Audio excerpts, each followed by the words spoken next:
عمل کیا۔ اب میں دوسرے طالب علم سید امیر علی زیدی ان کی خدمت میں عرض کروں گا۔ انہوں نے الحمدللہ 1 سال 5 ماہ میں قرآن پاک حفظ کیا ہے، اولون سے شروع سے لے کر آخر تک الحمدللہ یہیں سے پڑھے ہیں۔ 1 سال 5 ماہ میں حفظ کیا سید امیر علی زیدی۔ وہ اپنا آخری سبق حضرت جی کو اور اپنے اساتذہ کرام کو یہاں سٹیج پہ سنائیں گے۔ سید امیر علی زیدی۔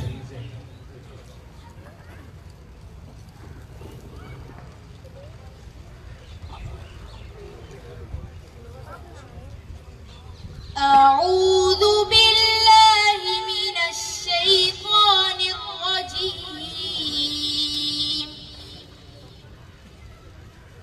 بسم الله الرحمن الرحيم صبغة الله ومن أحسن من الله صبغة ونحن له عابدون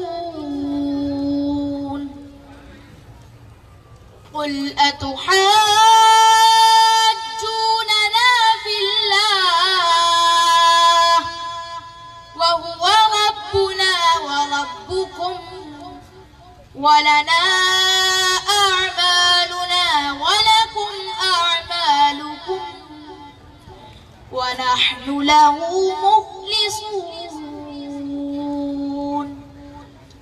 أم تقولون إن إبراهيم وإسماعيل وإسحاق ويعقوب والأسباط كانوا هودا أو نصارى قل أأنتم أعلم أم الله ومن أظلم ممن كتم شهادة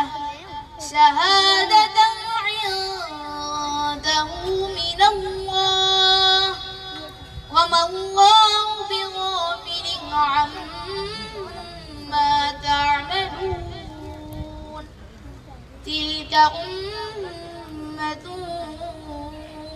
قد خلت لها ما كسبت ولكم ما كسبتم ولا تسألون عما كانوا يعملون صدق الله العظيم۔ ماشاءاللہ یہ تھے سید امیر علی زیدی جو آپ حضرات کے سامنے اپنا آخری سبق سنا رہے تھے۔ تیسرے طالب علم، انہوں نے قرآن مجید کا اکثر حصہ کسی اور ادارے میں پڑھا تھا، آخری حصہ ہمارے پاس پڑھا الحمدللہ۔ اس سال انہوں نے بھی حفظ مکمل کیا ہے، وہ تشریف لاتے ہیں سید عبداللہ ممتاز۔ وہ آپ حضرات کو اپنا آخری سبق سنائیں گے۔ سید عبداللہ ممتاز۔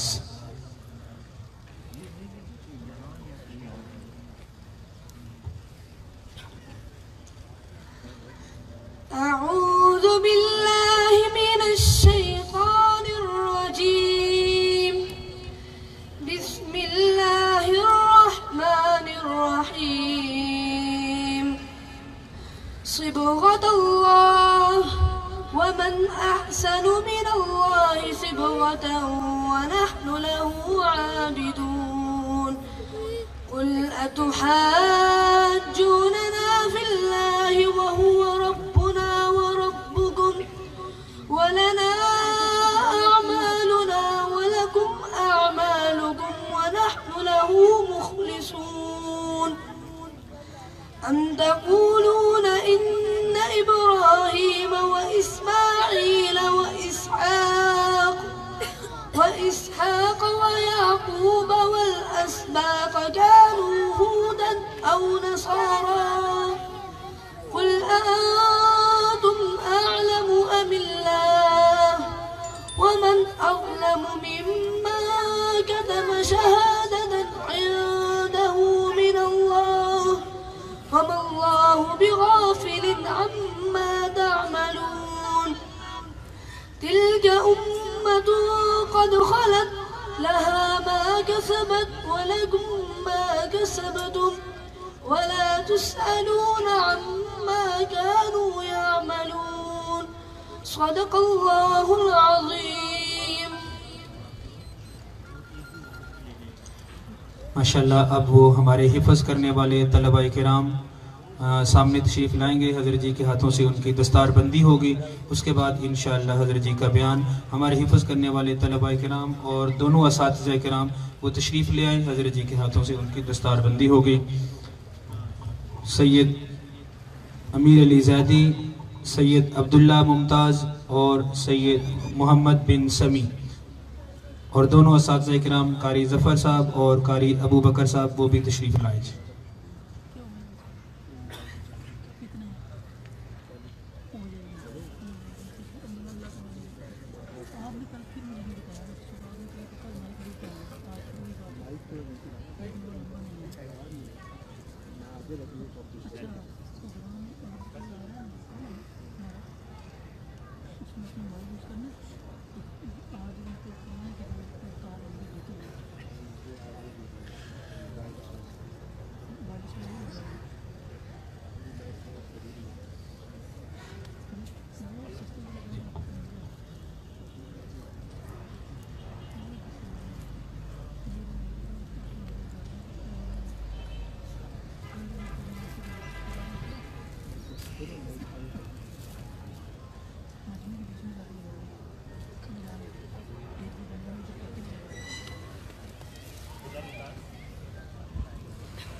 اب میں اپنے حضرت جی شیخ کی خدمت میں عرض کروں گا. انشاءاللہ آپ حضرات کے سامنے اپنے ملفوظات سے انشاءاللہ ہمیں نوازیں گے. اللہ رب العزت حضرت جی کی زندگی میں، صحت میں، عمر میں برکت نصیب فرمائے اور ہمیں زیادہ سے زیادہ فیض حاصل کرنے کی توفیق عطا فرمائے.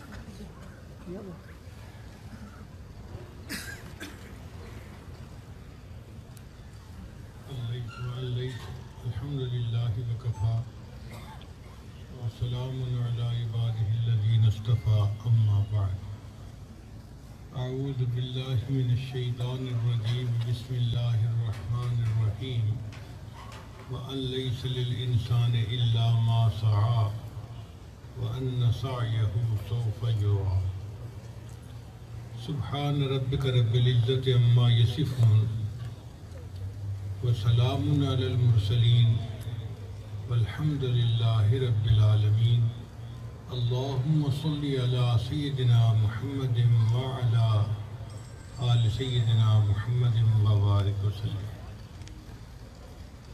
دنیا کے ہر انسان کی یہ تمنا ہوتی ہے کہ وہ کامیاب زندگی گزارے.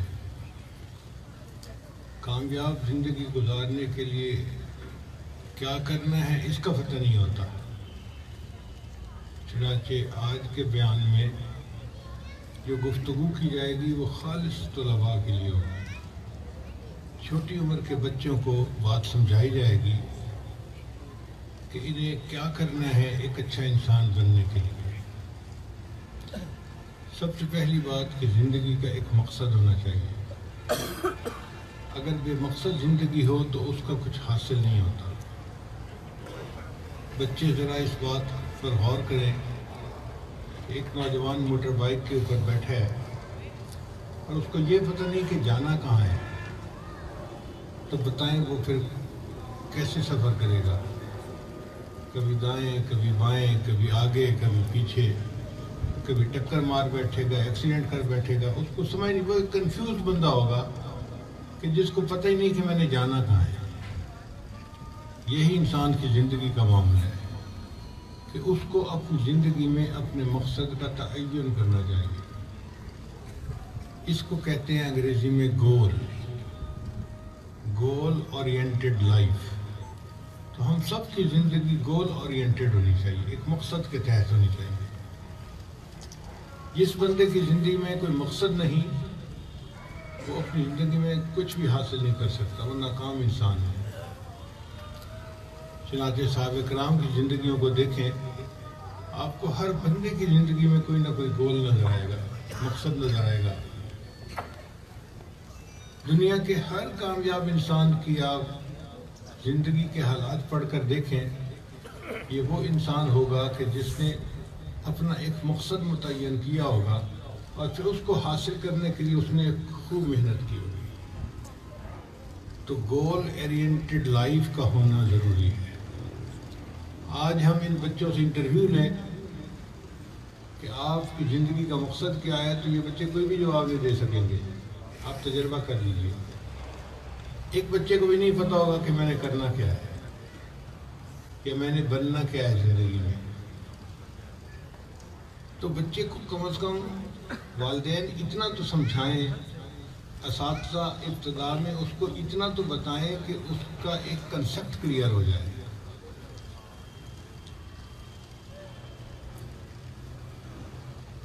اور یہ گول کا متعین ہونا بچے کے مشورے کے ساتھ ہونا چاہیے۔ کچھ بچے پڑھائی میں بہت اچھے ہوتے ہیں، ٹھیک ہے، وہ پڑھائی میں آگے بڑھیں۔ کچھ کھیل میں بہت اچھے ہوتے ہیں، تو کوئی بات نہیں، وہ کھیل میں آگے بڑھیں۔ ضروری نہیں ہے کہ جس بچے کا کھیل میں زیادہ دل لگتا ہے اس کو زبردستی پڑھایا جائے۔ اس کو ایپٹیچیوڈ کہتے ہیں، کہ بچے کا ایپٹیچیوڈ دیکھا جائے کہ وہ کیا بننا چاہتا ہے، پھر اس کے بعد بچے کو اس کے بننے کے لیے موقع دینا چاہیے۔ ایک بچہ کہتا ہے کہ میں 3 ماہ کا تھا جب میری والدہ نے مجھے سوئمنگ پول کے اندر پھینک دیا۔ باہر ملکوں میں ایک کاسٹیوم بنی ہوتی ہے، وہ پہن لیتے ہیں تو اس سے بچہ ڈوبتا نہیں ہے، پانی کے اوپر فلوٹ کرتا رہتا ہے۔ تو 3 مہینے کے بچے کو ماں نے سوئمنگ پول کے اندر پھینک دیا۔ آپ حیران ہوں گے کہ جو انٹرنیشنل لیول کے سوئمنگ سکھانے والے انسٹیٹیوٹس ہیں نا، ان میں بچے کو کرالنگ سے پہلے لے کر جانا ضروری ہے۔ اگر بچے نے کرال کرنا شروع کر دیا اور آپ بچے کو لے کر گئے، وہ کہتے ہیں اٹس ٹو لیٹ، اب یہ اچھا سوئمر نہیں بن سکتا، اب اس کے مسل ڈیولپ نہیں ہو سکتے جو ہم کرنا چاہتے ہیں۔ تو اس سے بھی پہلے، کرالنگ سیکھنے سے پہلے، اب میرا خیال میں کوئی 6-7 مہینے کا بچہ تو کرالنگ کر لیتا ہے، اس سے بھی پہلے بچے کو پانی میں ڈالتے ہیں۔ 3 ماہ کا بچہ، وہ کہتے ہیں اس کے بعد ہر روز 2 گھنٹے میں سوئمنگ پول میں گزارتا تھا، حتیٰ کہ مجھے پانی کے اندر رہنے کے ساتھ ایک مناسبت پیدا ہو گئی۔ اور یہ محنت میں زندگی کے 30 سال کرتا رہا۔ جب 30 سال کی عمر کا میں بنا تو میں نے دنیا میں ورلڈ کا سوئمنگ چیمپئن کا اعزاز حاصل کر لیا۔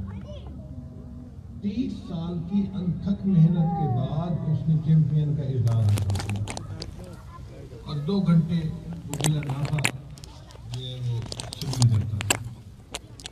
تو گول متعین کیا جائے، پھر اس کے اوپر ڈٹ کر محنت کی جائے۔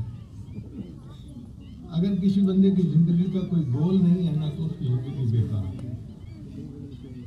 چنانچہ ایک کتاب میں نے دیکھی، اس کا ٹائٹل عجیب تھا کہ if someday you woke up without a goal, if someday you woke up without a goal, it's better to sleep again۔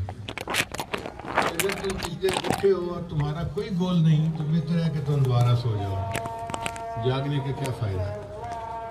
تم زندگی سے کیا حاصل کرو گے اگر تمہارا مقصد ہی کوئی نہیں ہے؟ تو گول اورینٹڈ لائف ہونی چاہیے۔ بچے اس لفظ کو یاد کر رہے ہیں۔ اب کسی کا گول ہوگا کہ میں حافظ بنوں گا، عالم بنوں گا، اور پھر اس کے بعد میں دنیا کی تعلیم حاصل کر کے انجینئر بنوں گا، ڈاکٹر بنوں گا۔ بہت اچھی بات ہے، انسان دین بھی پڑھے، دنیا بھی پڑھے۔ اب جیسے اس اسکول کے اندر حفظ بھی کروایا جاتا ہے اور دنیا کی تعلیم بھی دی جاتی ہے، تو بچے حافظ بھی بنتے ہیں اور دنیا کی تعلیم بھی حاصل کرتے ہیں۔ ہم حافظ اور عالم تو اس لیے بنتے ہیں کہ اللہ راضی ہو جائے، ہمیں دین کی سمجھ آ جائے، ہم دین کے مطابق زندگی گزارنے والے بن جائیں۔ اور دنیا کی تعلیم اس لیے پاتے ہیں کہ دنیا میں ہم کسی کے محتاج نہ بنیں، بلکہ اپنے اخراجات خود پورے کر سکیں اور جو کمزور ہیں ان کے ہم سہارا بن سکیں۔ تو یہ دونوں تعلیمیں پانا بچے کے لیے ضروری ہوتا ہے، مگر اس کے لیے چند بنیادی باتیں ہیں، وہ ذہن میں رکھیے کہ بچے کو 4 چیزیں سیکھنی چاہیے۔ ایک، صفائی۔ بعض بچے طبعاً صفائی پسند ہوتے ہیں، وہ نہاتے ہیں، کپڑے صاف رکھتے ہیں، اپنے کتابوں کو صاف رکھتے ہیں، ان کے اعمال میں بھی صفائی ہوتی ہے۔ صفائی بچے کو ضرور سکھانی چاہیے۔ نبی اسلام نے تو یہاں تک ارشاد فرمایا النظافت نصف الایمان، کہ صفائی آدھا ایمان ہے، اتنا اس بات پر زور دیا گیا۔ اور بعض بچوں کو بالکل صفائی کا پتہ ہی نہیں ہوتا، کپڑے بھی میلے اور نہانا بھی ان کا بہت مشکل سے ہوتا ہے، ہفتے میں کوئی 1 آدھ مرتبہ، اور ان کی کافیاں دیکھو تو وہ بھی بہت ہی گندی، اور ان کے جو بستے ہوتے ہیں وہ بھی گندے۔ جس کمرے میں وہ رہتے ہیں اگر اس کو دیکھو تو اس کا بھی برا حال، کمرے کی ہر چیز آپ کو گندی نظر آئے گی۔ یہ جو گندگی پسند کرنے والا بچہ ہے یہ کبھی اچھا انسان نہیں بن سکتا دنیا میں۔ ہمیں صفائی اور پاکیزگی سے محبت ہونی چاہیے۔ اللہ تعالیٰ کو صاف بندہ زیادہ پسندیدہ ہے۔ حدیث مبارکہ میں ہے کپڑا جب تک صاف ہوتا ہے اللہ کا ذکر کرتا رہتا ہے، جب میلا ہوتا ہے اللہ کا ذکر کرنا بند کر دیتا ہے۔ تو آپ اس نیت سے اپنے کپڑوں کو، اپنی چیزوں کو صاف ستھرا رکھیں کہ یہ چیزیں اللہ کا ذکر کرتی ہیں۔ میلی ہو گئی تو اللہ کا ذکر کرنا بند کر دیں گی، تو ایسی غافل چیزوں سے میں کیوں ان کو اپنے پاس رکھوں۔ تو ہر بچے کو صفائی سکھانی چاہیے، حتیٰ کہ وہ صفائی پسند بن جائے۔ اور دوسری چیز اہم وہ ہے سچائی۔ ہر بچے کو سچائی کی اہمیت بتانی چاہیے، حتیٰ کہ بچہ سچ بولنے والا بن جائے۔ جھوٹ انسان کی زندگی میں گھن کی طرح لگ جاتا ہے اور وہ انسان کو ناکام بنا دیتا ہے۔ دنیا میں جتنے برے انسان گزرے ہیں آپ دیکھیں وہ جھوٹ بولنے والے ہوں گے، اور جتنے دنیا میں اچھے انسان ہیں آپ دیکھیں وہ سچ بولنے والے انسان ہوں گے۔ سچائی کا کوئی نعم البدل نہیں ہوتا۔ حدیث مبارکہ میں نبی صاحب نے ارشاد فرمایا مومن سب کچھ ہو سکتا ہے، مومن جھوٹا نہیں ہو سکتا، اس لیے کہ سچے کے ساتھ اللہ کی مدد ہوتی ہے۔ اور ایک مزے کی بات سن لیجئے کہ سچ بولنے کا ایک بڑا فائدہ یہ ہے کہ جس زبان سے ہمیشہ سچ نکلتا ہے وہ بندہ اللہ کو اتنا پیارا لگتا ہے کہ جب وہ دعا مانگتا ہے اللہ اس کی دعا کو بھی سچ بنا دیتے ہیں، قبول فرما لیتے ہیں کہ میرے اس بندے کی زبان سے جھوٹ نہیں نکلتا، اب یہ مجھ سے دعا مانگ رہا ہے میں اس کی دعا کو رد کیسے کروں۔ تو سچے انسان کی دعا کو اللہ ہمیشہ قبول فرما لیتے ہیں۔ صحابہ کرام کی زندگیوں میں واقعات پڑھیے، سچائی کی خاطر انہوں نے کتنی قربانیاں دی۔ بچے کو کہنا چاہیے کہ بچے تیری ہر غلطی معاف ہو سکتی ہے، لیکن اگر تو جھوٹ بولے گا نا تو ہم اس غلطی کو معاف نہیں کریں گے، پھر تجھے سزا دیں گے۔ ماں باپ اس کے اوپر سختی کریں، مگر مصیبت کہاں آتی ہے کہ بڑے خود جھوٹ بولتے ہیں، تو بچے کو سچ بولنے پہ کیسے مجبور کر سکتے ہیں۔ ماں باپ آپس میں ایک دوسرے کے ساتھ بات چیت کر رہے ہوتے ہیں اور بچے نوٹ کر رہے ہوتے ہیں خاموش، امی جھوٹ بول رہی ہے، یہاں ابو جھوٹ بول رہا ہے، کیونکہ ان کو پتہ ہوتا ہے حقیقت کا۔ اب ماں باپ کی کیا رسپیکٹ بچے کے دل میں رہ جائے گی۔ تو ماں باپ اپنی زندگی کی بنیاد بھی سچ پہ رکھیں اور بچے کو بھی سچ سکھائیں۔ جس بچے کی زندگی میں سچ آ گیا آپ سمجھ لیں کہ اس بچے کی زندگی سنور گئی۔ تو پہلی چیز تھی صفائی اور دوسری چیز تھی سچائی۔ یہ دو چیزیں ہر بچے کو سکھانی چاہیے۔ اور تیسری بات کہ ہر بچے کی زندگی میں خدمت کا جذبہ ہونا چاہیے۔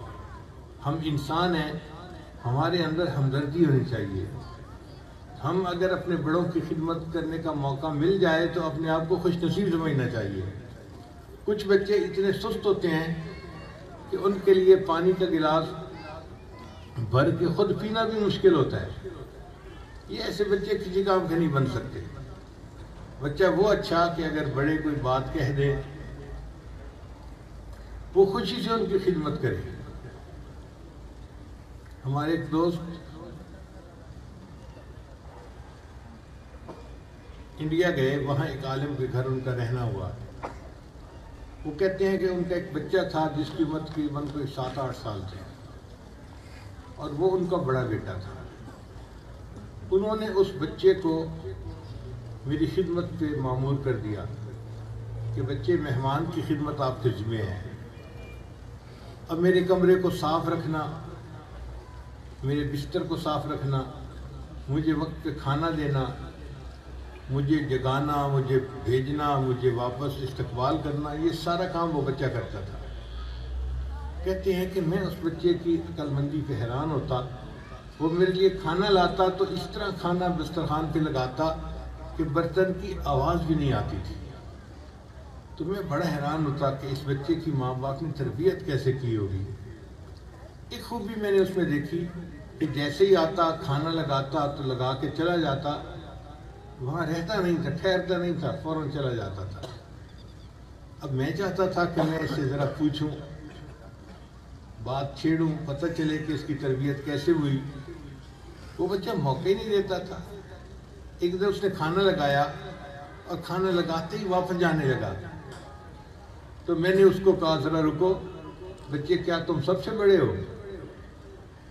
یعنی میرا پوچھنے کا مقصد یہ تھا کہ گھر میں بچوں میں سب سے بڑی عمر تمہاری ہے۔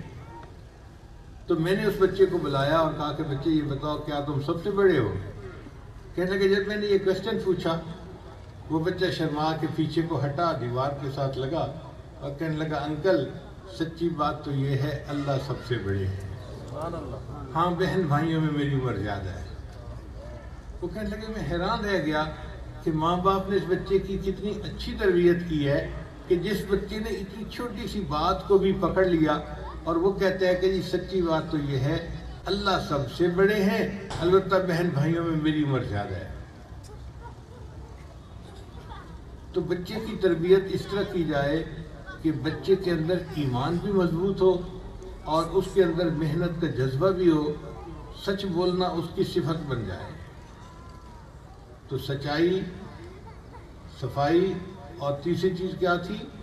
خدمت کا جذبہ ہونا چاہیے۔ بچہ جتنا خدمت کر کے تھکے شور نہ مچائے، امی ابو کو شکریہ نہ کرے کہ میں بہت تھک گیا ہوں، بلکہ خوشی منائے کہ آج اللہ نے میرے بدن کو اپنے بڑوں کی خدمت کے لیے قبول کر لیا۔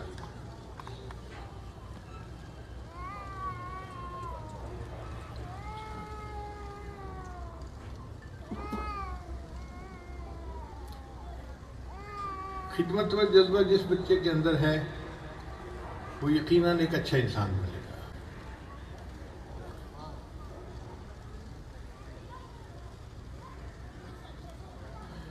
تو یہ خدمت کا جذبہ تب پیدا ہوتا ہے جب انسان کے اندر ہمدردی ہوتی ہے، دوسرے کے بارے میں دل کے اندر محبت ہوتی ہے، تب انسان خدمت بھی کرتا ہے، دوڑ دوڑ کے کرتا ہے، بھاگ بھاگ کے کرتا ہے۔ اور جس بندے کے اندر ہمدردی نہیں وہ بندہ تو بندہ کہلانے کے بھی قابل نہیں ہے۔ میں نے کل کی مجلس میں ایک واقعہ سنایا، آج پھر طلباء کو سنا دیتا ہوں کہ ہم لوگ جب کالج میں پڑھتے تھے تو ایک کتاب میں، انگریزی کی کتاب میں مضمون تھا، وہ مضمون کسی سائنسدان نے لکھا تھا اس نے لکھا کہ آنے والے وقت میں انسان روبوٹ بنائے گا اور روبوٹ ہر لحاظ سے انسان سے بہتر کام کرے گا۔ انسان تو 4-6 گھنٹے کام کر کے تھک جاتا ہے، روبوٹ 24 گھنٹے بھی کام کرے گا تو نہیں تھکے گا۔ انسان دیکھتا ہے تو دن میں دیکھتا ہے، رات کو نہیں دیکھتا۔ روبوٹ ایسا ہوگا جس میں نائٹ ویژن بھی لگا ہوگا کہ وہ رات کو بھی دیکھ سکے گا۔ پھر انسان 1 نہیں 2-3 زبانیں جانتا ہے، وہ روبوٹ دنیا کی تمام زبانیں جانتا ہوگا۔ جس زبان میں اس سے گفتگو کی جائے گی وہ اس زبان میں جواب دے گا۔ پھر انسان جو ڈاکٹر ہے وہ انجینئر نہیں، جو انجینئر ہے وہ ڈاکٹر نہیں، مگر اس روبوٹ کی میموری میں انجینئرنگ کا نالج بھی فیڈ کیا جائے گا اور ڈاکٹری کا نالج بھی فیڈ کیا جائے گا۔ تو آپ سوئچ کو آن کر دیں جس لحاظ سے وہ وہی بن کر آپ سے بات کرنا شروع کر دے۔ اس کے کہنے کا مقصد یہ تھا کہ وہ روبوٹ ہر لحاظ سے فنکشن کے اعتبار سے انسان سے بہتر ہوگا۔ پھر اس سائنسدان نے خواب میں اللہ تعالیٰ کے سامنے حاضری دی، تو اس سائنسدان نے اللہ سے عرض کیا، یا اللہ میرا روبوٹ آپ کے بندوں سے زیادہ بہتر ہے۔ اللہ نے فرمایا کیسے؟ اللہ دیکھیں یہ اسٹینلیس اسٹیل کا بنا ہوا ہے، عمر بھی بہت لمبی ہے، 24 گھنٹے کام کرتا ہے، تھکتا بھی نہیں ہے، لو مینٹیننس ہے، اور یا اللہ اس کا دیکھنا، اس کا سننا، اس کا سوچ ہر لحاظ سے انسان سے بہتر ہے۔ تو آپ نے انسان بنایا اور میں نے انسان سے بہتر روبوٹ بنایا۔ تو اللہ تعالیٰ اس بندے کی بات سننے کے بعد اس کو کہیں گے کہ اچھا اپنے روبوٹ دکھاؤ۔ وہ 2-4 روبوٹ سامنے کھڑا کرے گا، ان کے بٹن آن کر دے گا تو وہ مشینیں ہلنا جلنا شروع کر دے گی، چلنا پھرنا شروع کر دے گی۔ تھوڑی دیر وہ مشینیں چلتی رہیں گی، پھر اللہ تعالیٰ اپنی قدرت سے ایک روبوٹ کے اندر کوئی فالٹ پیدا کر دے گی، اس کی شافٹ ٹھک کر کے ٹوٹ جائے گی۔ اب وہ روبوٹ جس کے اندر شافٹ ٹوٹ گئی وہ کھڑا ہو جائے گا اور باقی جس طرح چل رہے تھے چلتے رہیں گے۔ اللہ اس سائنسدان سے فرمائیں گے کہ دیکھ لیا تو نے اپنے روبوٹ کو؟ جی یا اللہ ایک کے اندر فالٹ آ گیا، باقی تو چل رہے ہیں، اپنا کام کر رہے ہیں۔ اللہ فرمائیں گے اچھا اب میرے انسان کو بھی دیکھ۔ اللہ تعالیٰ اس کے سامنے 4-5 انسانوں کو کھڑا کریں گے اور اللہ کی شان کہ اللہ اپنی قدرت سے ان میں سے ایک کے پیٹ میں درد پیدا کر دیں گے۔ اب جس کے پیٹ میں درد ہوگا نا وہ تو رونا شروع کر دے گا، او میں مر گیا، او میرا تو پیٹ میں بہت درد ہو رہی ہے، بہت درد ہو رہی ہے۔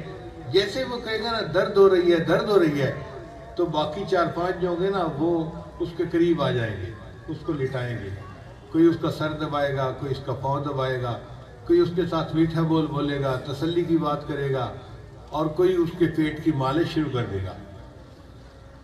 اب وہ بندہ جو تکلیف کی وجہ سے کراہ رہا ہوگا نا، وہ جب بار بار کہے گا نا مجھے بہت تکلیف ہو رہی ہے، بہت تکلیف ہو رہی ہے، تو جو بندہ اس کی خدمت کر رہا ہوگا نا اس کی آنکھوں میں آنسو آ جائیں گے۔ اللہ تعالیٰ سائنسدان کو کہیں گے دیکھا تو نے میرے بندوں کو؟ یا اللہ کیا دیکھنے والی بات تھی؟ اللہ فرمائیں گے دیکھو تکلیف ایک کے پیٹ میں ہوئی ہے اور اس کی وجہ سے آنسو دوسرے کی آنکھ سے آ رہے ہیں۔ کیوں آنسو آ رہے ہیں؟ اس کے دل میں اس کے بارے میں ہمدردی موجود ہے۔ یہ جذبہ ہمدردی تیری مشینوں میں نہیں ہے۔ تو وہ سائنسدان پھر مانے گا یا اللہ آپ نے بالکل ٹھیک کہا، میرے روبوٹ میں جتنی مرضی شفتیں آ جائیں ان کے اندر ہمدردی کا جذبہ آپس میں ایک دوسرے کے ساتھ نہیں آ سکتا، یہ فیلنگ تو فقط انسان کے اندر ہوتی ہیں۔ اللہ کہیں گے اس کا مطلب یہ کہ انسان اشرف المخلوقات ہے، اس لیے میں نے اس کے اندر محبت اور ہمدردی کا جذبہ پیدا کر دیا۔ اب جس بندے کے اندر محبت اور ہمدردی نہیں وہ تو انسان کہلانے کا بھی حقدار نہیں۔ اور آج کے دور میں تو یہ ہمدردی کا جذبہ اور بھی کم ہوتا جا رہا ہے۔ چنانچہ نئی ریسرچ یہ ہے کہ اس وقت پوری دنیا میں سمپتھی اور ایمپتھی 60% کم ہو گئی ہیں۔ یعنی اگر پہلے زمانے میں 100% تھی تو آج کے دور میں وہ 40% رہ گئی ہیں، 60% ختم ہو گئی ہے. کسی کو کسی کے ساتھ کوئی ہمدردی نہیں، ہر کوئی اپنی زندگی میں مگن ہے. ایک بندہ اپنے گھر میں کھانا کھا لیتا ہے، اس کو کوئی احساس نہیں ہوتا میرے غریب ہمسائے کے بچے بھوکے سوئے ہیں یا کچھ کھا کے سوئے ہیں. ایک بندہ تکلیف میں ہوتا ہے اور دوسرا اس کا مذاق اڑا رہا ہوتا ہے، دوسرا بیٹھا اس پر باتیں بنا رہا ہوتا ہے. یہ نہیں ہوتا کہ میرے بھائی کے اوپر تکلیف آ گئی تو میں اس کے لیے دعا. کہ جو بچے پہلے زمانے میں ہوتے تھے وہ اگر دیکھتے کہ ایک بندے نے دوسرے بندے کے مکہ مارا تو ان کو مکہ مارنے والا برا لگتا تھا، اور جس کو مکہ مارا جاتا تھا اس سے ان کو ہمدردی ہوتی تھی. اور اب کارٹون بن گئے، اب کارٹون میں ایک دوسرے کو مار رہا ہے اور جو بیٹھنے والا ہے اس کے جذبات کا ان کے ساتھ کوئی تعلق نہیں ہوتا. اس نے اس کو مار دیا، اس نے اس کو مار دیا، بچے کو کیا؟ کیونکہ بچہ کارٹون دیکھتے دیکھتے دیکھتے دیکھتے پریکٹیکل لائف میں بھی ایسا بن جاتا ہے کہ ایک بندہ تکلیف میں ہے، دوسرا اس کو اور تکلیف پہنچا رہا ہے، بچے کو کوئی پرواہ نہیں ہوتی کون کیا کر رہا ہے کون نہیں کر رہا. تو سمپتھی جو ہے وہ کارٹونوں کی وجہ سے دنیا کے اندر کم ہوتی جا رہی ہے. اس لیے جو بچے زیادہ کارٹون دیکھتے ہیں ان کے اندر ہمدردی کا جذبہ کم ہو جاتا ہے. تو بچوں کو ایسے کارٹون دیکھنے سے بچانا چاہیے جس سے کہ ان کے اندر یہ ہمدردی کا بنیادی جذبہ ہی کم ہو جائے. تو بچے کے اندر صفائی ہونی چاہیے، سچائی ہونی چاہیے، ہمدردی کا جذبہ ہونا چاہیے، خدمت کا جذبہ ہونا چاہیے. اور تیسرا، والدین بھائی بہن ان کے ساتھ محبت کا تعلق اس کو رکھنا چاہیے. آج کل کے بچوں میں یہ بات بھی دیکھنے میں آ رہی ہے کہ ان کو کسی سے کوئی تعلق نہیں ہوتا. پہلے جو محبت وہ ماں سے کرتے تھے یا اظہار کرتے تھے آج اس کا اظہار بھی نہیں کرتے. ان کی ماں کی محبت کا اظہار صرف اتنا ہے کہ پورے سال کے اندر ایک مدر ڈے منا لیا جاتا ہے اور وہ سمجھتے ہیں کہ بس مدر ڈے منا کر ہم نے ماں سے محبت کا اظہار کر دیا،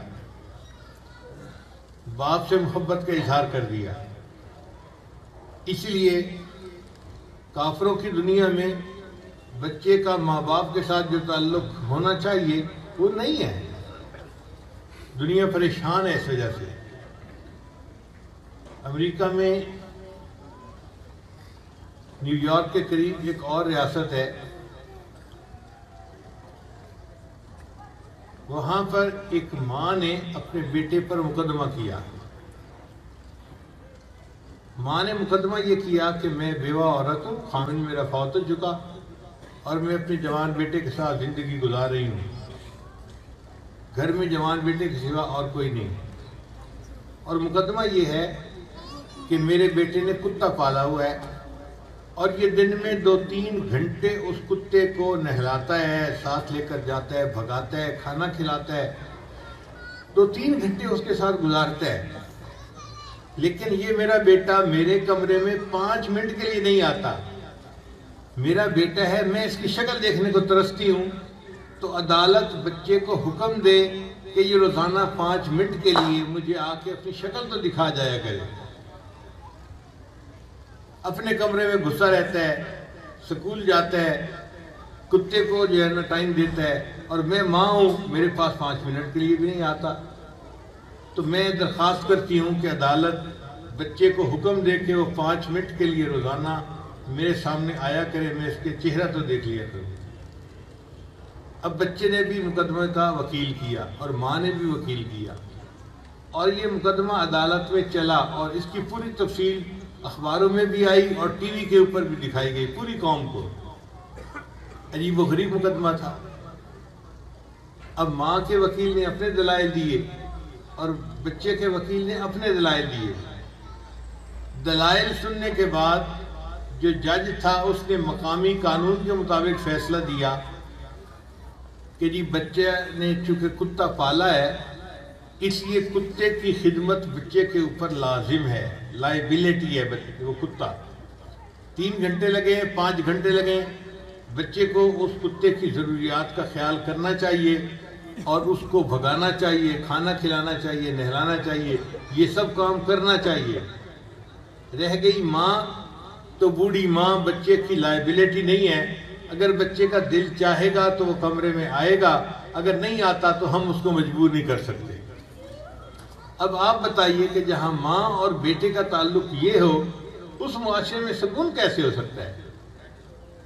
اس لیے وہ لوگ اتنی ترقی کے باوجود پریشان حال زندگی گزارتے ہیں، اور ہمارے ہاں الحمدللہ آج بھی اتنی بے عملی کے باوجود بچے اور والدین کے درمیان ایک فطری محبت کا رشتہ قائم ہوتا ہے۔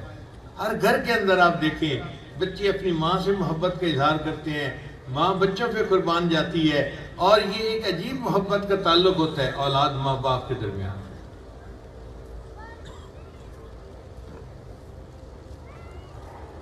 تو بچہ گھر میں رہے تو ماں باپ سے اور بہن بھائی سے محبت کرنا سیکھے۔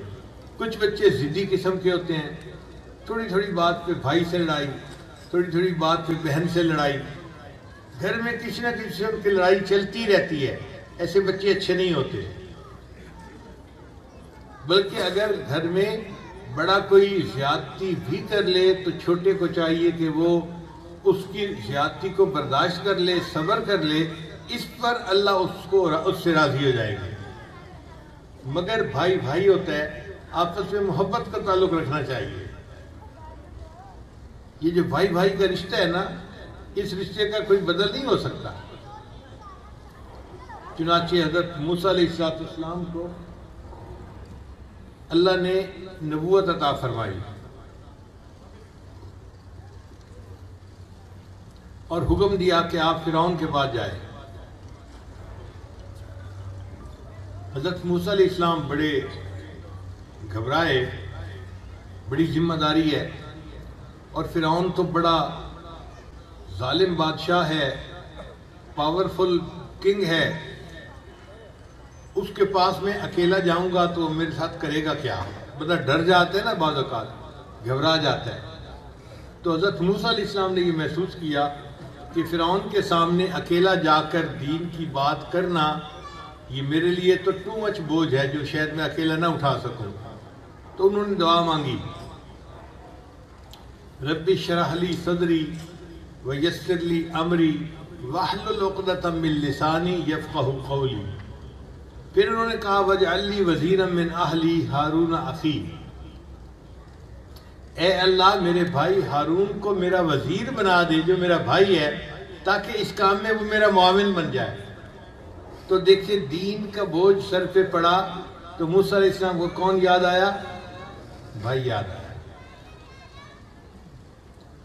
قیامت کا دن ہوگا، ایک بندے کے پاس ایک نیکی کم ہوگی۔ حدیث پاک میں آتا ہے کہ وہ بندہ اللہ سے پوچھے گا، یا اللہ اگر ایک نیکی میں کسی سے ادھارا لے لو تو میرا کام چل جائے گا؟ اللہ فرمائے گی ہاں کوئی ادھارا دیتا ہے تو لے لو۔ وہ سب سے پہلے اپنے بھائی کے پاس آئے گا۔ تو قیامت کی مصیبت میں بھی اگر بندہ ہیلپ مانگے گا تو کس سے مانگے گا؟ دنیا میں ہیلپ مانگی تو کس سے مانگی؟ تو بھائی کا رشتہ ایسا ہے، دنیا ہو یا آخرت ہو، ہر قدم پہ بندے کا رشتہ ایسا ہے کہ اگر اس پر کوئی بھی مشکل پڑ جاتی ہے تو اس کی مشکل میں کام آنے کے لیے اس کا بھائی اس کا ساتھ دیا کرتا ہے۔ اسی یہ تعلق بہت محبت والا تعلق ہے۔ ایک ماں باپ کی اولاد ہونا بھی ایک نعمت ہے۔ تو گھر میں بھائی بھائی ایک دوسرے کے ساتھ محبت کریں، بھائی اور بہن ایک دوسرے کے ساتھ محبت کا اظہار کریں۔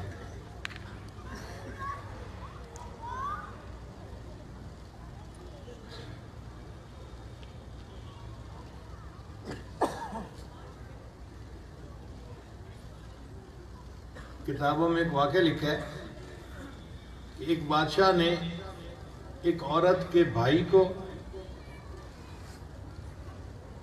اس کے بیٹے کو اور اس کے خامد کو، 3 مردوں کو پکڑ لیا، اور اس عورت کے یہ 3 ہی محرم مرد تھے جو گھر میں رہتے تھے۔ خامد رہتا تھا، بیٹا رہتا تھا اور بھائی رہتا تھا۔ اس نے 3 مردوں کو پکڑ لیا اور بادشاہ چاہتا تھا کہ میں ان کو پھانسی دے دوں۔ اگلے دن وہ عورت دربار کے اندر آئی اور اس نے آ کے بہت شور مچایا کہ بادشاہ سلامت، میں اکیلی عورت ہوں، جوان العمر ہوں، میرے گھر میں 3 میرے محرم مرد ہیں، اور آپ نے تینوں کو پکڑ لیا اور تینوں کو پھانسی کی سزا دینا چاہتے ہیں، تو میں عورت بے سہارا ہو جاؤں گی، میں اکیلے زندگی کیسے گزار سکوں گی؟ جب اس عورت نے اپنی فریاد پیش کی تو بادشاہ کو رحم آیا، تو بادشاہ نے اس سے کہا کہ اچھا ان 3 میں سے تم ایک مرد کو چن لو، میں اس کو پھانسی نہیں دیتا، باقی 2 کو پھانسی دے دوں گا۔ تو بادشاہ یہ دیکھنا چاہتا تھا کہ یہ کس کو چنتی ہے۔ عورت آگے بڑھی اور اس نے اپنے بھائی کو چن لیا۔ بادشاہ بڑا حیران ہوا، اس نے خامد کو بھی نہیں چنا، خامد کے بغیر تو عورت کی زندگی اندھیری ہو جاتی ہے۔ اس نے بیٹے کو بھی نہیں چنا، جوان ماں اپنے بیٹے سے تو جان قربان کرتی ہے، اس نے خامد کو بھی نہیں چنا، بیٹے کو بھی نہیں چنا، بھائی کو چن لیا۔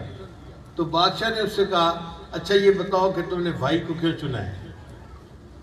انہوں نے کہا بادشاہ سلامت، آپ میرے ہسبینڈ کو پھانسی دے دیں گے نا تو میں جوان العمر ہوں، کوئی اور رشتہ آئے گا اور میری اور شادی ہوگی، مجھے اللہ ہسبینڈ دے دیں گے۔ اگر آپ میرے بیٹے کو پھانسی دے دیں گے تو جہاں میری نئی شادی ہوگی اللہ اس سے مجھے دوسرا بیٹا دے دیں گے اور مجھے اور بیٹا مل سکے گا۔ میرے ماں باپ دنیا سے چلے گئے، یہ میرا بھائی ایک ہی بھائی ہے، اب یہ دوسرا بھائی نہیں بن سکتا، اگر تم میرے بھائی کو قتل کرو گے میں بھائی سے ہمیشہ کے لیے محروم ہو جاؤں گی، اس لیے میں نے بھائی کو چن لیا ہے، بیٹے اور خامد کو نہیں چنا۔ بادشاہ کو اس کا جواب اتنا پسند آیا، اس نے تینوں مردوں کی سزا کو معاف کر دیا۔ تو گھر کے اندر 2 بھائیوں کے درمیان محبت کا ہونا، یا بہنوں کے درمیان محبت کا ہونا، یا بہن بھائی کے درمیان محبت کا ہونا، یہ ضروری ہے۔ بچے چھوٹی چھوٹی باتوں پہ ایک دوسرے کے ساتھ لڑائیاں شروع کر دیتے ہیں، بولنا چھوڑ دیتے ہیں۔ اب 2 بھائیوں کی آپس میں بول چال بند ہے، یہ کیا بات ہوئی بھائی؟ ایسے نہیں ہونا چاہیے۔ تو گھر کے افراد کے ساتھ محبت کا تعلق رکھنا یہ بچے کو سیکھنا چاہیے۔ تو میں نے 4 باتیں بتائیں، صفائی، سچائی، تیسری بات کیا تھی؟ خدمت، دوسروں کے ساتھ ہمدردی، اور چوتھی بات کیا تھی؟ محبت، کہ گھر کے افراد کے ساتھ محبت کو تعلق رکھنا، سب کے ساتھ، ماں باپ کے ساتھ بھی، چھوٹوں کے ساتھ بھی، بڑوں کے ساتھ بھی، یہ ضروری ہے۔ ایسا بچہ جو سب کے ساتھ محبت رکھے وہ گھر کا بہترین بچہ ہوتا ہے۔ تو اگر آپ ان 4 باتوں کا خیال رکھیں گے تو آپ کی زندگی کامیاب زندگی بن جائے گی۔ پھر اس کے بعد 4 باتیں اور ہیں جن کا خیال رکھنا پڑے گا۔ ایک تو یہ کہ آپ کو نمازوں کی پابندی کرنی چاہیے۔ جو بچہ نمازوں کی پابندی کرتا ہے وہ وقت کا بھی پابند بن جاتا ہے، اس کی زندگی میں پاکیزگی بھی آ جاتی ہے، اس کی زندگی کے اندر سچائی بھی آ جاتی ہے۔ ان الصلاۃ تنہی عن الفحشاء والمنکر، نماز انسان کو برے اور فحش کاموں سے روکتی ہے۔ تو نمازی بچے کے مسجد سے تعلق بن جاتا ہے، اور مسجد سے تعلق بننے کی وجہ سے اللہ کی خاص رحمت اس بچے پر ہوتی ہے۔ اس لیے ایک تو نماز کی پابندی کریں، جتنا باقاعدگی سے نماز پڑھیں گے اتنا آپ کی زندگی کے اندر پریشانیاں کم ہوتی جائیں گی، غم ختم ہوتے جائیں گے، اور اللہ کی مدد آپ کے ساتھ ہوتی جائے گی۔ حدیث پاک میں آتا ہے اے میرے بندے تو دن کی ابتدا میں نماز پڑھ لیا کر، میں سارا دن تیرے کاموں میں تیری مدد کروں گا، میں سارا دن تیرے کاموں میں تیری مدد کروں گا۔ اب بتائیے کہ جس کا مددگار اللہ ہو اس کو کوئی پریشانی ہو سکتی ہے؟ اور یہ کام ہمیں کیسے مل سکتے ہیں؟ نماز کی پابندی سے۔ اسلام اور کفر کے درمیان فرق کرنے والی چیز نماز ہے، چنانچہ جو نمازی انسان ہے وہ مسلمان ہے، جو بے نمازی ہے وہ تو کافر کی مانند ہے۔ قیامت کے دن سب سے پہلے نماز کے بارے میں سوال کیا جائے گا۔ جس کی نماز اچھی نکلے گی اس کے باقی اعمال کو اللہ تعالیٰ محبت کے ساتھ قبول کر لیں گے، اور جس کی نماز اچھی نہ نکلی باقی اعمال پر سختی کے ساتھ گرفت کی جائے گی۔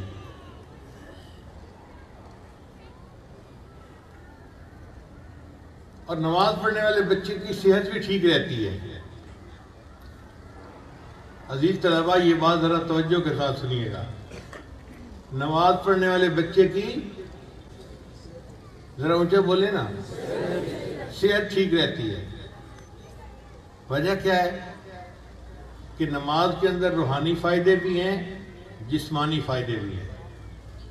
روحانی فائدے تو کتابوں میں بہت لکھے ہوئے ہیں، لیکن جسمانی فائدے میں عزیز طلباء کو آج بتا دیتا ہوں۔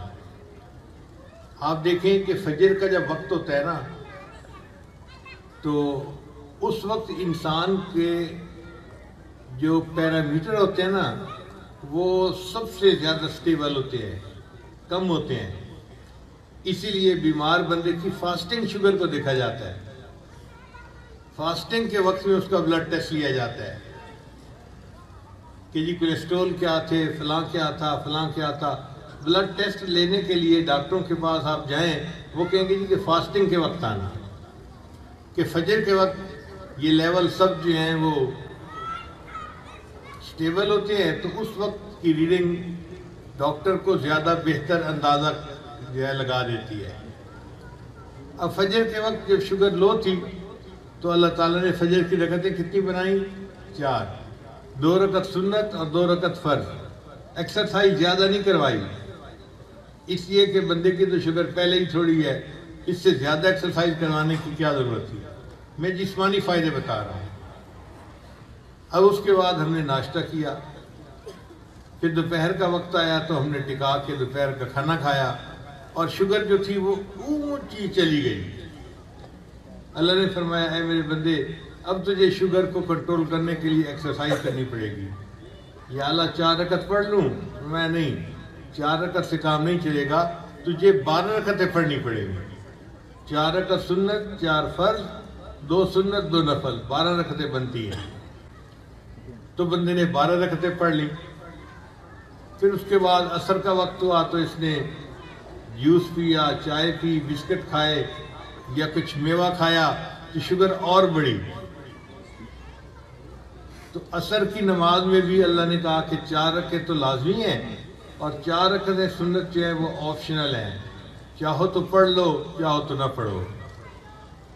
پھر مغرب کا وقت ہو گیا، اللہ اب کیا کریں؟ 4 رکعتیں پڑھ لیں؟ اللہ نے فرمایا نہیں، اب تمہاری شوگر پھر چائے پینے سے اور کھانا کھانے سے زیادہ ہو گئی تھی، اب تمہیں 7 رکعتیں پڑھنی پڑیں گی، 3 فرض، 2 سنت 2 نفل۔ پھر اس کے بعد ہم نے عشاء کا کھانا کھایا، تو عشاء کے کھانے سے اور ہماری شوگر اونچی چلی گئی۔ یا اللہ 4 رکعت پڑھ لیں؟ میں میرے بندے شوگر تو تمہاری بہت ہائی ہے، پہلے ایکسرسائز کر اس کو نیچے تو لے آؤ۔ اللہ 4 رکعت پڑھ لیں؟ نہیں میرے بندے 4 رکعت سے کام نہیں چلے گا۔ اچھا یا اللہ 12 رکعتیں پڑھ لیتے ہیں، ظہر کے وقت 12 تو پڑھی تھی۔ اللہ فرماتے ہیں نہیں، اب تجھے 17 رکعتیں پڑھنی پڑے گی۔ 4 رکعت سنت، 4 فرض، 2 سنت 2 نفل، 3 وتر، پھر 2 نفل، 17 رکعتیں بنتی ہیں۔ یا اللہ ظہر کے وقت تو 12 رکعتوں سے کام چل گیا تھا۔ میرے بندے ظہر کی نماز کے بعد بھی تو نے جاگنا تھا، کام کرنا تھا، تو شوگر کنٹرول کرنے کے لیے مواقع موجود تھے۔ اب تو نے سو جانا ہے، لہذا زیادہ ایکسرسائز کرو اور شوگر کو نیچے لاؤ، پھر جا کے سو۔ تو اللہ نے ظہر کی نماز، عشاء کی نماز 17 رکعتیں بنا دی۔ تو دیکھو نماز کی جو رکعتیں ہیں وہ ہمارے بدن کے شوگر لیول کو کنٹرول کرنے کے لیے بالکل اس کے مناسب ہیں۔ اگر کوئی بندہ پہاڑ کی چوٹی پر رہتا ہے، اس کو سائنس کا پتہ نہیں ہے، تو بے شک پتہ نہ ہو، لیکن وہ اگر نمازیں پڑھے گا تو نماز کی رکعتوں سے فائدہ وہ بھی اٹھاتا رہے گا۔ اچھا ایک بندہ سفر پہ نکلتا ہے، عزیز طلباء آپ جانتے ہیں کہ سفر میں بندہ چل پھر رہا ہوتا ہے، سامان خریدنا، سامان لینا دینا، یہ کام وہ کام، تو حرکت برکت تو اس کے پہلے ہی ہوتی ہے۔ یا اللہ اب نماز پڑھنی ہے تو کیا کروں؟ اللہ فرماتے ہیں میرے بندے اب چونکہ تو سفر میں ہے، لہذا نماز ہاف اور جماعت معاف۔ تم بغیر جماعت کو بھی پڑھ لو گے تو ہم تمہیں جماعت کے ساتھ پڑھنے کا ثواب دیں گے، اور نماز کے فرض جو ہے ہم نے تمہارے آدھے کر دیے۔ جہاں 4 رکعتیں ہیں ان کی بجائے آپ 2 رکعت پڑھ لو تو تمہاری نماز ہو جائے گی۔ پھر دیکھیے رمضان مبارک میں سارا دن روزہ رکھتے ہیں اور ہماری شوگر لو ہوتی ہے، ڈاؤن ہوتی ہے، حتیٰ کہ افطاری کے وقت بہت ڈاؤن ہو جاتی ہے۔ اب جب افطاری ہوتی ہے نا، اس وقت بھوک سے پیاس سے ہمارا حال برا ہوتا ہے، اور ہم دسترخوان پہ پھر اس طرح بیٹھتے ہیں کہ یہ میں نہیں یا اے نہیں، اس طرح کھانا کھاتے ہیں۔ روح افزا کا بھی گلاس پیا اور کوک بھی پی اور فلاں شربت بھی پیا، بادام کا شربت بھی پیا، کھجوروں بھی کھائیں، کھانا بھی کھایا، اوپر سے چائے بھی پی، ٹکا کے ہیوی کھانا کھا لیتے ہیں۔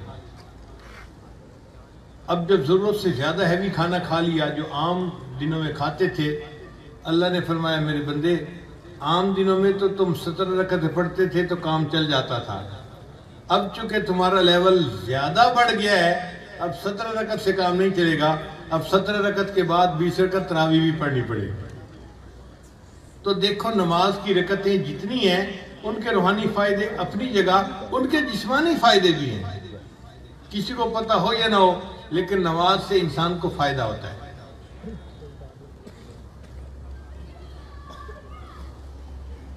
نماز کا ایک اور فائدہ کہ بندے کی خوبصورتی میں اضافہ ہو جاتا ہے۔ مجھے واشنگٹن ڈی سی میں امریکہ میں ایک ڈاکٹر ملا جو عیسائی تھا،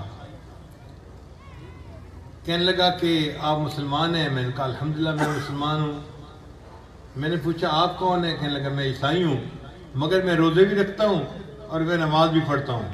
تو مجھے بڑی حیرت ہوئی کہ یہ عیسائی ہے، اسلام کو نہیں مانتا، یہ نبی علیہ السلام کو نہیں مانتا، اور یہ کہتے ہیں کہ میں نماز بھی پڑھتا ہوں اور میں روزے بھی رکھتا ہوں۔ میں نے کہا روزے کیوں رکھتے ہو؟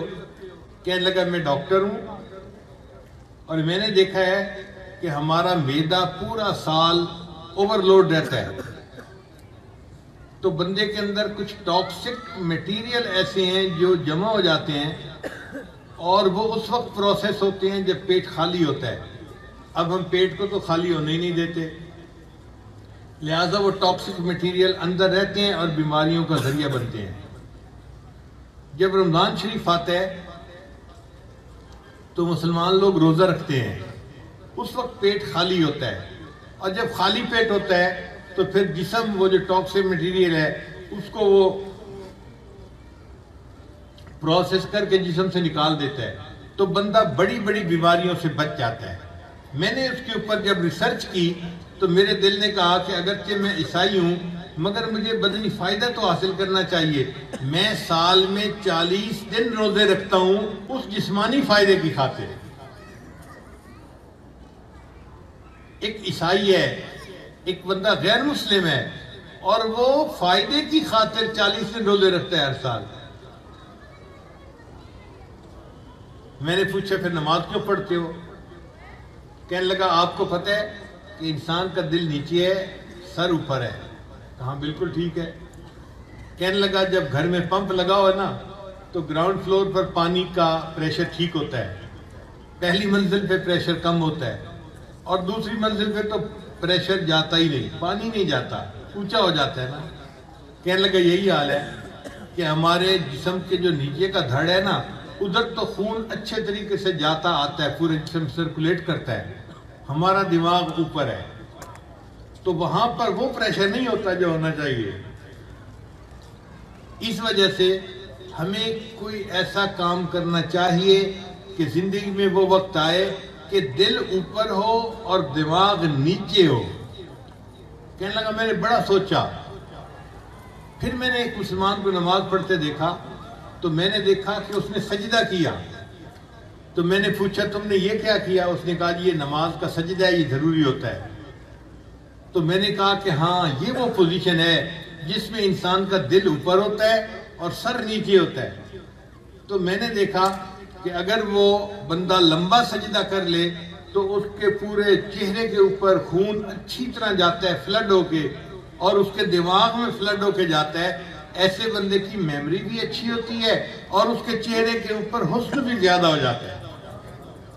پھر وہ مجھے کہنے لگا ہنس کے کہ اگر مسلمان عورتوں کو پتہ چل جائے کہ لمبا سجدہ کرنے سے ان کے چہروں کے اوپر کتنی تازگی آ جائے گی، کتنی نور آ جائے گا، تو وہ یہ کریمیں لگانی چھوڑ دیں، لمبے لمبے سجدے کرنا شروع کر دیا کریں۔ یہ بات ایک عیسائی ڈاکٹر مجھے کہہ رہا ہے۔ تو دیکھیے روزے اور نماز کے اندر فائدے کو دیکھ کے ایک عیسائی نے بھی یہ کام کرنے شروع کر دیے۔ ہم تو مسلمان ہیں، ہم تو اللہ کا حکم سمجھ کے نماز پڑھیں، روزے رکھیں تاکہ ہمارا رب ہم سے راضی ہو جائے، جسمانی فائدے تو ہمیں ملتے ہی رہیں گے۔ تو نماز کا فائدہ یہ کہ انسان وقت کا پابند ہو جاتا ہے، دوسرا نماز پڑھنے والا بچہ صفائی پسند ہو جاتا ہے، اور تیسرا نماز پڑھنے والا بچہ اس کا دماغ بھی تیز ہو جاتا ہے اور اس کے چہرے کے اوپر نور آ جاتا ہے، رونق آ جاتی ہے۔ تو نماز کی بھی پابندی ہر طالب علم کو کرنی چاہیے۔ یہ نہیں ہے کہ ماں باپ ہی پیچھے پڑے رہیں، نماز نہیں پڑھی اور بچے بہانے بناتے رہیں، امی ابھی تو بڑا وقت پڑا ہے اور پھر آخر کے اوپر پڑے بغیر ہی سو جائے۔ بچے خود اس بات کی کوشش کریں کہ وہ نماز پڑھیں اور نماز کے روحانی اور جسمانی فائدے حاصل کریں۔ تو نماز پڑھنا بھی ہمارے لیے کامیاب زندگی کے لیے ضروری ہے۔ اور دوسری بات ہے قرآن مجید کو پڑھنا اور سمجھنا۔ ہر بچے کو چاہیے قرآن مجید کے ساتھ محبت کرے اور قرآن مجید کا مطلب ترجمہ سمجھنے کی کوشش کرے اپنے استاد سے۔ جس بچے کو قرآن مجید سے محبت ہو گئی، آپ سمجھ لیں کہ اس بچے کے سینے کے اندر نور آ گیا۔ قرآن انسان کے سینے کو منور کر دیتا ہے اور انسان کو ہدایت کی راہ دکھا دیتا ہے۔ نبی اسلام نے ارشاد فرمایا، خیرکم من تعلم القرآن وعلمہ، تم میں سے سب سے بہتر وہ ہے جو قرآن مجید کو پڑھے اور پڑھائے۔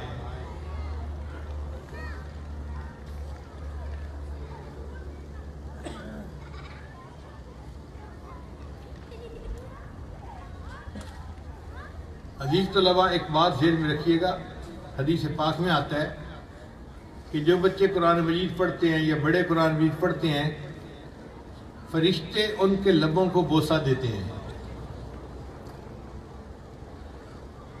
جو لوگ قرآن مجید پڑھتے ہیں، فرشتے ان کے لبوں کو بوسہ دیتے ہیں۔ حدیث پاک میں آتا ہے کہ فرشتے قرآن مجید پڑھ نہیں سکتے، سن سکتے ہیں۔ قرآن مجید پڑھنے کی سعادت فقط انسان کو حاصل ہے۔ تو جب کوئی بچہ قرآن مجید پڑھنا شروع کرتا ہے یا بندہ پڑھنا شروع کرتا ہے تو فرشتے بھاگتے ہیں، آؤ بھائی آؤ، دیکھو اللہ کا قرآن سننے کے لیے۔ فرشتوں کو اللہ کا کلام اچھا لگتا ہے، وہ قریب ہوتے جاتے ہیں۔ حدیث مبارکہ میں ہے کہ فرشتے قریب ہوتے ہوتے اس بندے کے اتنا قریب ہو جاتے ہیں کہ اس کے لبوں کے اوپر اپنے لب رکھ دیا کرتے ہیں۔ یعنی فرشتے قرآن پڑھنے والے بندے کے لبوں کو بوسہ دیتے ہیں۔ یہ کتنی مزے کی بات ہے۔ آپ بھی روز قرآن مجید پڑھا کریں تاکہ فرشتے بھی آپ سے اتنی محبت کا اظہار کریں اور قرآن مجید کا نور ہمارے سینوں میں منتقل ہو جائے اور اس سے ہماری قوت حافظہ زیادہ ہو جائے۔ تو نماز پڑھنا، قرآن مجید کی تلاوت کرنا، اور تیسری چیز ہے محنت کرنا۔ محنت میں عظمت۔ دنیا میں جو بھی انسان بڑا بنتا ہے وہ محنت کی وجہ سے بنتا ہے۔ کوئی بندہ ایسا نہیں کہ جو محنتی نہ ہو اور وہ بڑا بن گیا ہو۔ ایک مثال آپ نہیں دے سکتے، چاہے دنیا کی تعلیم میں آگے بڑھا کوئی، چاہے دین کی تعلیم میں، مگر جس نے بھی دنیا میں عزتیں پائیں اس نے محنت کی وجہ سے پائیں۔ تو ہمیں بھی خوب محنت کرنی چاہیے۔ محنت کریں گے تو ہم اچھا انسان بنیں گے۔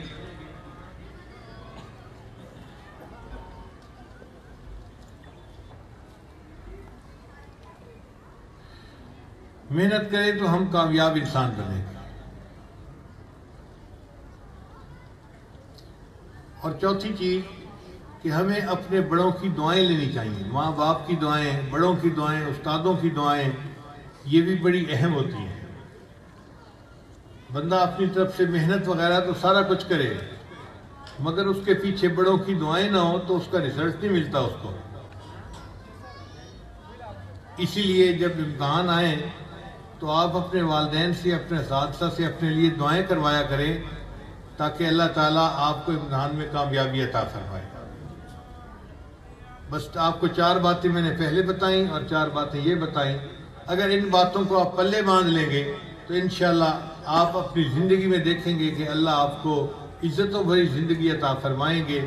اللہ تعالیٰ جن بچوں نے قرآن مجید کو یاد کیا ان کی محنت کو قبول کرے، ان کے اساتذہ کی محنت کو قبول کرے، اور اس سکول کے جتنے طلباء ہیں اللہ سب کو کامیاب انسان بنائے اور اپنے مقبول بندوں میں شامل فرمائے، اور اس سکول کو اللہ تعالیٰ دن دگنی رات چوگنی ترقی نصیب فرمائے۔ وآخر دعوانا ان الحمد للہ رب العالمین۔ ہم دعا سے پہلے توبہ کے کلمات پڑھ لیتے ہیں۔ یہ کلمات سچے دل کے ساتھ پیچھے پیچھے پڑھتے جائیے۔ بسم اللہ الرحمن الرحیم۔ لا الہ الا اللہ محمد الرسول اللہ۔ آمنت باللہ وملائکتہ وکتبہ ورسلہ والیوم الآخر والقدر خیرہ وشرہ من اللہ تعالی والبعث بعد الموت۔ آمنت باللہ کما ہوا باسمائہ